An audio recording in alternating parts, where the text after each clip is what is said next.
The sun hung low and brutal in the Arizona sky, turning the red earth below into a furnace of cracked stone and bleeding shadows. Heat shimmered in waves, distorting the horizon into something unreal, almost cruel. Somewhere between nowhere and the promise of water, a figure moved slowly, unevenly, a ghost against the ochre blaze.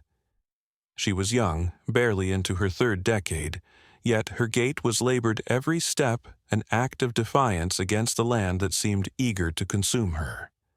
Her name was Naya. Her skin, copper-toned and parched, bore the sacred ink of her people patterns, once vibrant, now faded beneath layers of dust and sweat. Her long black hair clung to her face, matted with sand and the salt of survival, and she was heavy with child. She had been left behind 3 days ago, not by enemies, not by the white men who sometimes roamed these lands with rifles and greed in their eyes. No, this betrayal was far deeper. She had been left by her own people, the tribe she had bled for, the family whose songs she had sung, whose dead she had mourned. As the elders led the migration away from drought-stricken mesas and toward rumors of greener valleys, they deemed her too slow, too weak, too pregnant. They left her with a gourd of water, a satchel of dried meat, and a silence that screamed louder than any war cry. Her husband, Tahote, had died 2 weeks before, cut down by fever after a bite from a poisoned snake. He had been their best hunter, her only anchor in a world that had never made space for softness. His death had cracked something inside her, and now that she was alone on the desert trail, that crack had become a chasm. Naya stumbled. Her foot caught in a crevice hidden beneath the brittle sagebrush. She went down hard, the weight of her unborn child pressing into her spine as she hit the sun-scorched ground. She didn't cry out. The desert had no mercy for tears. Instead, she lay still, cheek against the burning dust, and listened to the wind scrape over stone like a whisper from the dead. She could still hear their voices, her tribe fading into memory. She will only slow us. It is the way of the world. Better one life than many. Their logic had been cold and ancient, older than laws written on paper, but it hadn't made the betrayal hurt less. She had carried water on her back for the sick.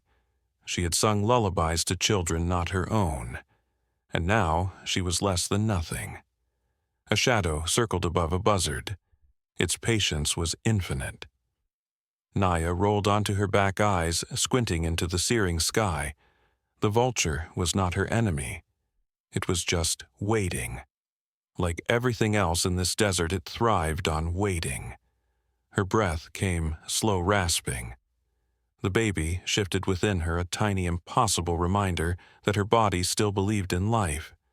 She could not afford to die here, not yet. With a groan, she pulled herself up. Her legs trembled but held. She shielded her eyes and turned north toward the last marker she remembered, a split rock shaped like a horse's skull, where the dry riverbed carved a shallow path through the bluffs. She didn't know what lay beyond it, only that it was forward. She walked. By dusk, the horizon bled into violet and rust. The wind picked up, flinging dust into her eyes, her mouth, her soul.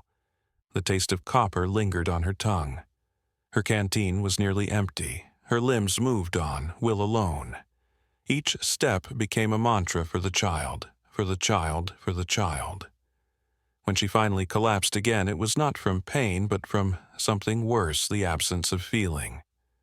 Her body had become a vessel of exhaustion, hollowed out by heat and betrayal. She lay curled in the shelter of a rock outcrop, arms around her stomach as the sky turned to ash. Then came the howl. It started low like the moan of earth itself. Then it rose eerie and long, carried on the wind like a curse. Coyotes. Close. The animals had caught her scent. They knew weakness when they smelled it. Naya reached for the small blade strapped to her thigh, a gift from her mother passed down through 3 generations of warriors. Her fingers closed around the worn hilt. She bared her teeth into the darkness. "Come," she whispered, her voice like cracked leather. "Come see how a ghost dies." But the coyotes didn't come, because something else did. A figure, tall and silent, stepped between her and the rising moon. She couldn't see its face, only the outline of broad shoulders, a long rifle slung low, a shape half real, half myth. For a moment her mind screamed that it was a dream. Fever, perhaps. A vision brought on by dehydration. But then it spoke. One word in a tongue she hadn't heard in years, one older than even her tribe, Nagi. Spirit. She blinked. The figure remained. In that moment, hanging between waking and death, Naya didn't know if this being had come to save her or bury her.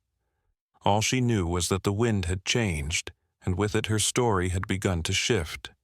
The desert had stripped her bare, but something or someone had found her, and the tale of the woman left to die was not yet finished. The wind came first, that strange keening whisper that danced low along the brittle sagebrush and kicked up little spirals of red dust. Naya, though barely conscious, stirred at the sound. Her cracked lips parted with a rasp as she turned her face against the hard-packed earth.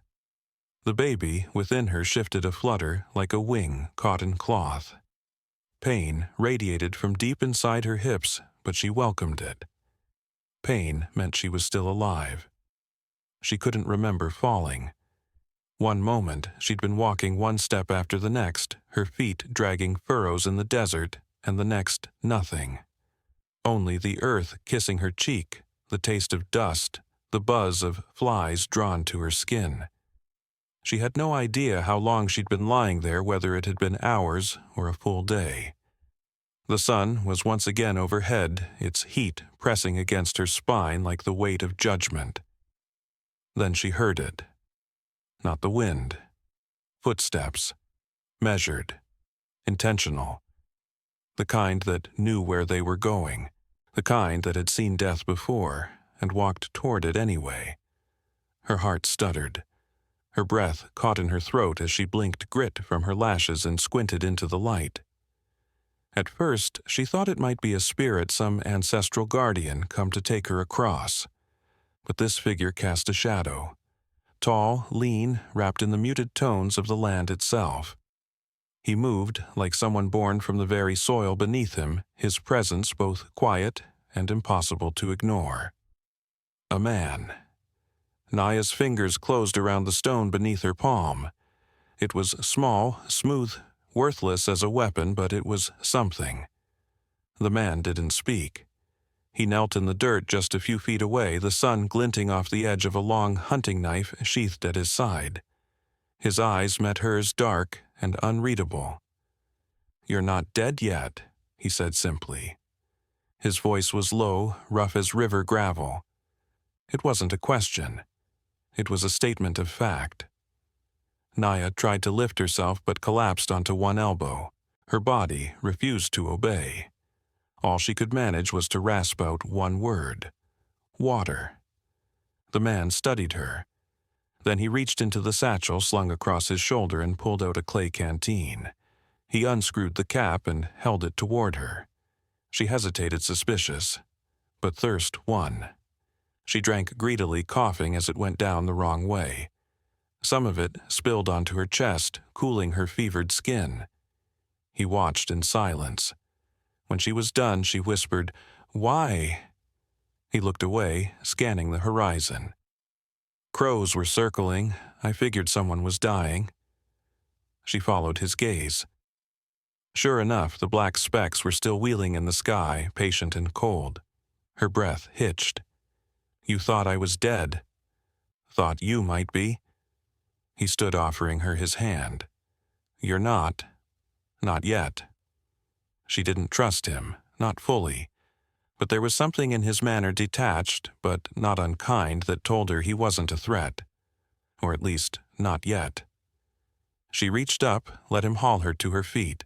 The world swam, but he steadied her. "My name is Eli," he said. She nodded. Naya? Come on, Naya. There's a cave not far. You'll cook in this heat. He didn't ask if she wanted to follow. He just started walking, and somehow she found herself moving behind him, her steps shuffling in his wake. Every motion was agony. Her back ached. Her belly felt like a stone. But she kept going, one foot after another, through the wind and the sand and the scorched silence. The cave was no more than a cleft in the rock hidden behind a curtain of sun-bleached ivy. Cool air spilled from its mouth. She nearly wept from the relief.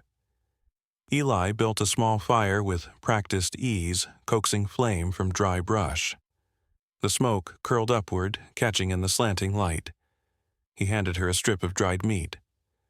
She chewed slowly, her body grateful, but her mind wary. "You live out here?" she asked. He shrugged. "Sometimes. I go where I'm needed, or where I'm not."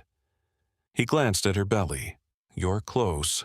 She looked down, her hand resting on the swell. Too close. Silence settled between them, thick with all the things neither of them wanted to say. He broke it. "You alone," she nodded. "My husband, he died during the river crossing. Then the others left me behind." His jaw flexed. "Your own people. They said I would slow them down." He didn't answer, but something flickered in his eyes, a brief flame of anger quickly extinguished. That night, Naya lay wrapped in a blanket beside the dying fire, her body aching, her mind a whirl of shadows. Eli sat at the mouth of the cave, silhouetted by moonlight, his rifle across his knees. He didn't look at her, but she knew he was listening when she finally spoke. "Why did you help me really?" He didn't answer at first. Then, without turning, he said, "Because my sister died out here, alone, and I couldn't help her. I wasn't there, but I was here, for you." Naya closed her eyes, letting the silence carry her into sleep. Not all spirits wore feathers or came in dreams. Some walked in from the desert quiet as crows and sat by your fire until the dawn. The days that followed Naya's decision to stay were carved not in ease, but in blood sweat and the brittle edge of transformation. The village did not wrap her in warmth. It regarded her with quiet reserve, a stranger made stranger still by the circumstances of her arrival.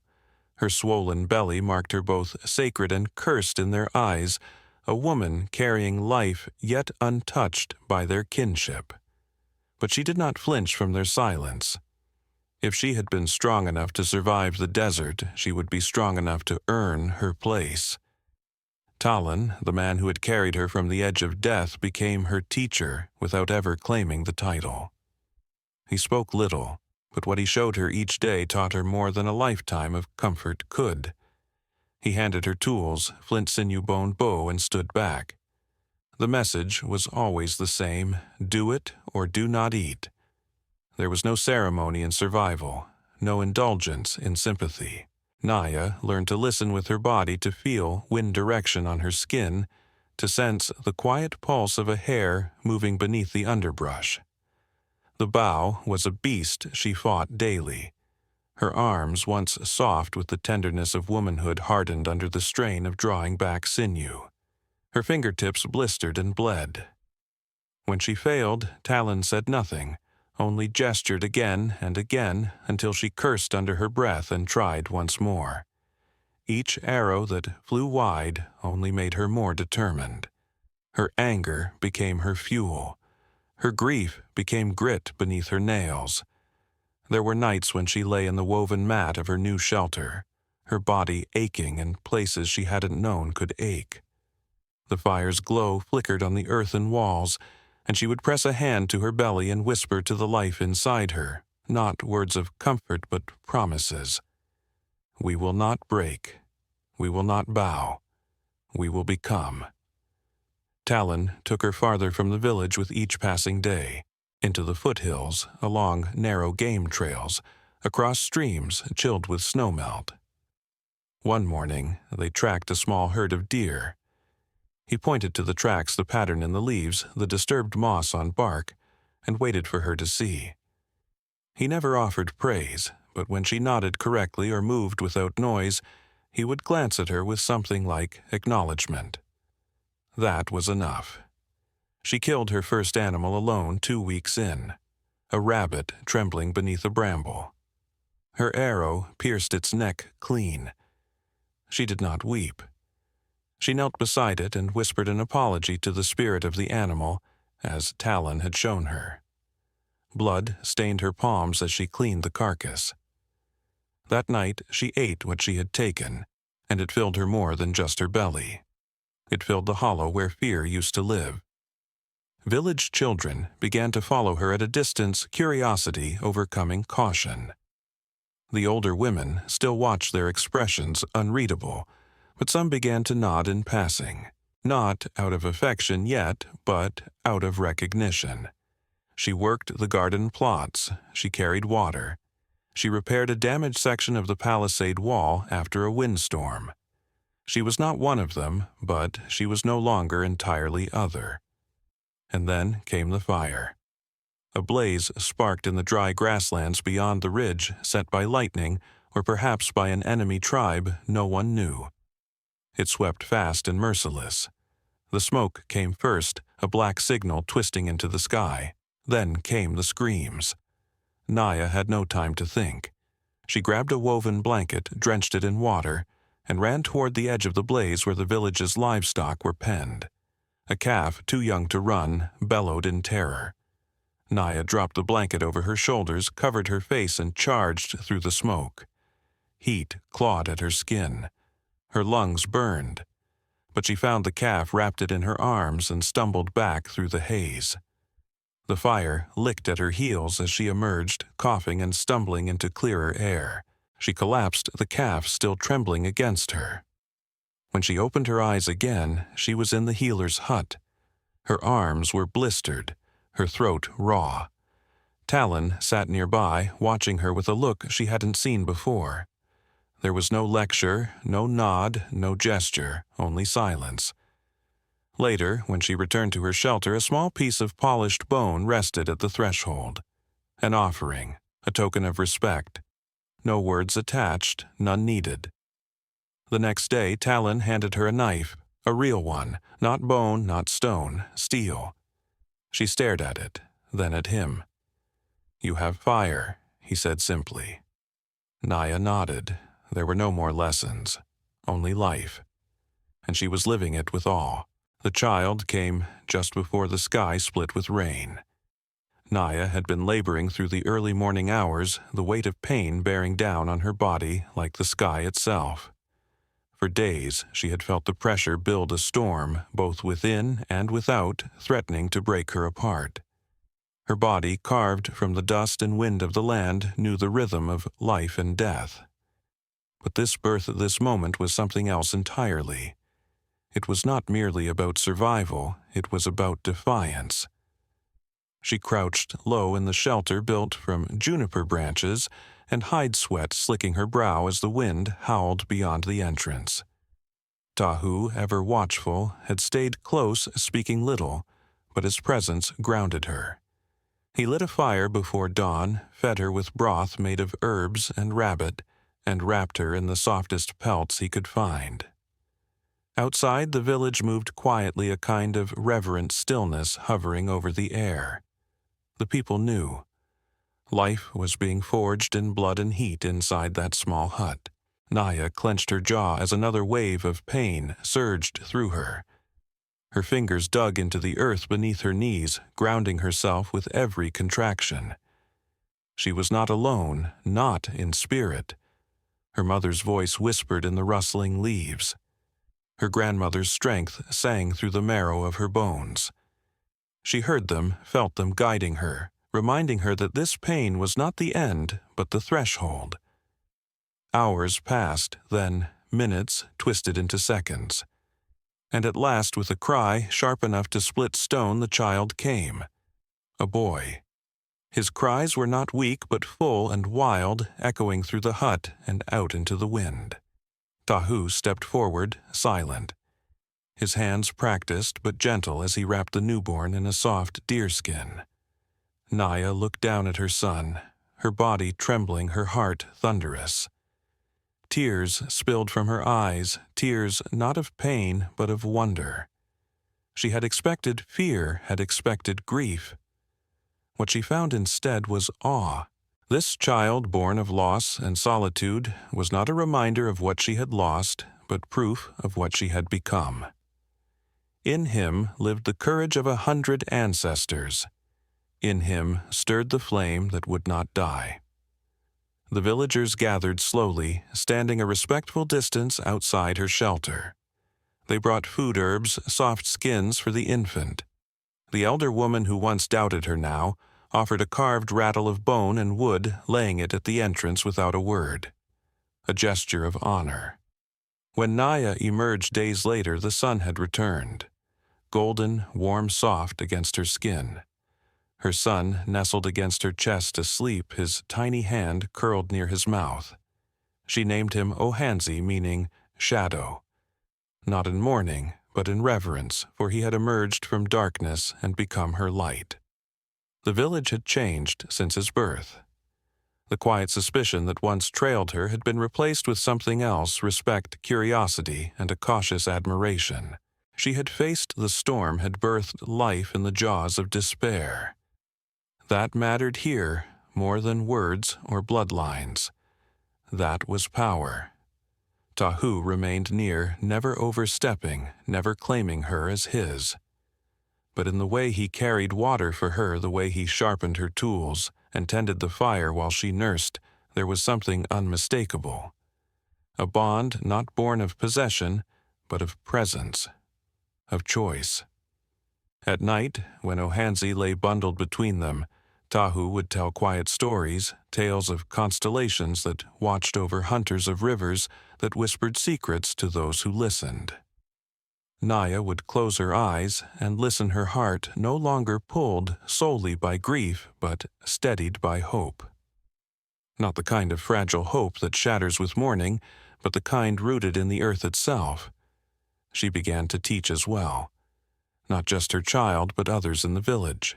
Young girls came to her for guidance, curious about her ways, how she snared rabbits with woven traps, how she brewed teas that eased childbirth pains, how she moved through the forest without leaving a trace. She did not speak of her past unless asked, but when she did, her voice was firm, never bitter. She had been left behind, yes, but she had walked on, she had fought, she had endured. One morning, while walking near the stream with Ohanzi strapped to her back, she found a string of feathers tangled in a low branch. Raven feathers, dark and iridescent. She smiled and took it, weaving it into a necklace.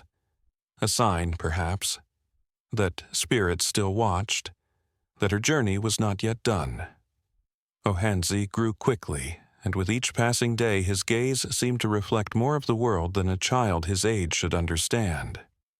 He rarely cried, instead watching, always watching. Like he knew his mother's strength and carried it within him. Naya sometimes stood at the edge of the village at dusk, watching the horizon where her people had vanished. A part of her still wondered what became of them, but she no longer longed to follow. She had made a place here not just to survive, but to live, to shape, to protect. The cry of the new sun had marked the beginning of something vast, something ancient that lived within her blood, now carried by the son she held.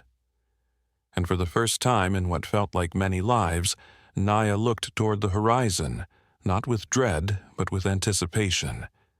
There were more fires to build, more battles to face, more songs to sing, but she would no longer sing them alone. The wind moved with purpose that morning, low and warm, skimming across the tall grass like a whisper from something older than time. Ayana stood at the edge of the ridge, the familiar weight of her belly grounding her against the pull of all that stretched before her. Below the valley shimmered with light, the sun rising slowly over the mesas, turning the red stone gold. She inhaled deeply, catching the mingled scents of cedar smoke, wild sage and ash from a fire now long burned out. This place, once a graveyard of all she had known, had become a womb again, where her grief had broken, but also where her new life had stirred. She had begun speaking to the wind weeks ago, whispering the names of people she had loved and lost thoughts unspoken to those around her, even hopes that seemed foolish under the wide, indifferent sky. Tahoma had once told her that the wind was the voice of the earth itself, carrying the stories of those who dared to speak and listen. It had become a ritual at dawn. She'd name her husband her ancestors, the unborn child still tucked beneath her ribs. And each time the wind answered, not in words, but in presence. It never left her. In the village, her presence had grown from strange to familiar. The children no longer watched her from behind baskets and fences. They ran to her, chasing the trail of her long braids, eager to learn the lullaby she sang in the twilight, even if they didn't know the words. The women, once wary, now brought her gifts, woven cloth-carved amulets, small bundles of dried herbs. There was still distance, but it no longer carried fear. It was respect. Even Tahoma's sister, the sharp-eyed Matoska, had softened. Ayana had earned her place not by demanding it, but by becoming part of the rhythm of life there. The turning point had not been a grand moment, but the quiet evening when she sat with Matoska and other women around the fire, teaching them how her mother had spun cord from yucca fibers. Her hands had moved instinctively, her voice gentle, and the firelight had caught in her eyes like stars. It had been then Ayana knew that the village began to truly see her, not as a burden or outsider, but as one of their own. A woman of strength, a bearer of stories. The birth came with the storm. It started with the wind turning cold, sharp, and fast, slicing through the village without warning. The skies darkened and thunder rolled across the peaks. Tahoma had not returned from his hunt, and fear coiled tight in Ayana's chest as the first pains gripped her like claws. She was taken into the shelter of Matoska's home, the older woman barking orders, the others gathering warm blankets, hot stones, herbs that reeked but numbed the worst of it. Ayana gritted her teeth through the pain, riding each wave as though it were a horse she must tame. Lightning flashed as she screamed, and the wind shrieked back. She named her daughter Naya after the dream she had weeks before of a hawk circling high above, carrying something bright and singing. The girl came into the world with a cry that silenced even the storm for a breath. Her skin was dark as the earth, her eyes wide and knowing. Ayana held her close, weeping, not from pain, but from something more sacred, resilience, redemption, the weight of life enduring through the ruins of sorrow. Days passed, and the valley greened with rain. Crops that had struggled now sprouted eagerly. Children danced in puddles. Hunters returned with more meat than they had seen in months. It was as if Nevaeh's birth had opened the gates of fortune. People began speaking of signs of omens. Ayana only smiled. She had never considered herself holy, only stubborn. When Tahoma returned weary and bloodied from an encounter with a mountain lion, he stood at the doorway, his breath stolen at the sight of Ayana holding their daughter. He said nothing for a long time. Then he knelt, his forehead pressed to Nevaeh's tiny feet. That night, under a blanket of stars, the three of them sat on the ridge. Ayana told the story of how the wind had never left her, how she had spoken to it each morning, even when no one listened. Tahoma took her hand and said, "Then you are the woman who named the wind." And the wind, warm and gentle, moved across them like an answer. The sun had long since dipped beneath the jagged silhouettes of the canyon rim, and the stars now hung heavy over the land like a silent jury. Awanada sat near the fire, her newborn son wrapped snug against her chest, his breathing as soft as the night breeze. Her eyes, usually as steady as stone, flickered with uncertainty. Something was wrong. The wind had shifted not just in direction but in tone. It no longer whispered secrets, it screamed warnings. It began with a sound low, rhythmic, and distant. At first, she thought it was thunder, but as the ground beneath her vibrated in uneven pulses, she recognized the unmistakable cadence of hooves. Horses. Many of them. Nokose emerged from the shadows where he had been standing sentinel. His face was unreadable, but the tension in his body was impossible to ignore. "They're coming," he said, his voice low and grim. "Not settlers, not scouts, raiders." From the east, Awanata asked, rising, slowly, cradling the baby closer. "No," he answered, staring into the darkness. From the south, the old tribes, ones who made pacts with bullets and gold. They no longer speak to the spirits. They've come for what we've built. The village erupted into quiet chaos. Elders barked orders, warriors gripped weapons, and mothers herded children into shelter. This was not the same village Awanata had once stumbled into half dead. It had become a family, her family. And now it stood on the edge of erasure. Nokose turned to her. "Take the child, go to the canyon path, follow the stones to the hidden ravine. Wait there. If we fall, I won't leave," she said, her voice steady despite the storm building in her chest. "You must," he insisted. "The child is the future. You are its voice." She opened her mouth to argue, but a scream split the air. Flames burst into the sky from the far side of the village. They had come faster than anyone expected. Awanata ran, not away, but toward the threat. She handed her son to an elder woman hiding with the children, whispering a prayer over him, then turned and bolted back into the heart of the village. She found Nokose near the corral, his face streaked with ash, his shoulder bleeding from a graze. "You were supposed to run," he muttered, as she helped him steady his stance. "So were you," she replied. Together they fought not as warrior and widow, but as something greater, a pair, forged by trials, bound by purpose. Awanata moved with the precision of memory and instinct. Every strike, every block was a continuation of the lessons she'd learned in fire and silence. But they were outnumbered. For every attacker they drove back, another took his place. Just as it seemed the line would break entirely, a horn blared from the cliffs above. Then another. Figures appeared along the canyon rim riders from the allied tribes Nokose had reached out to months ago, when threats were just shadows on the horizon. The tide turned. When the dust settled, the attackers were either driven off or lay scattered like broken ghosts. The village stood scarred but alive.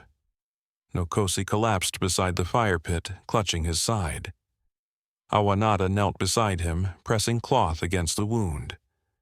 "You always find trouble," he rasped, smiling weakly.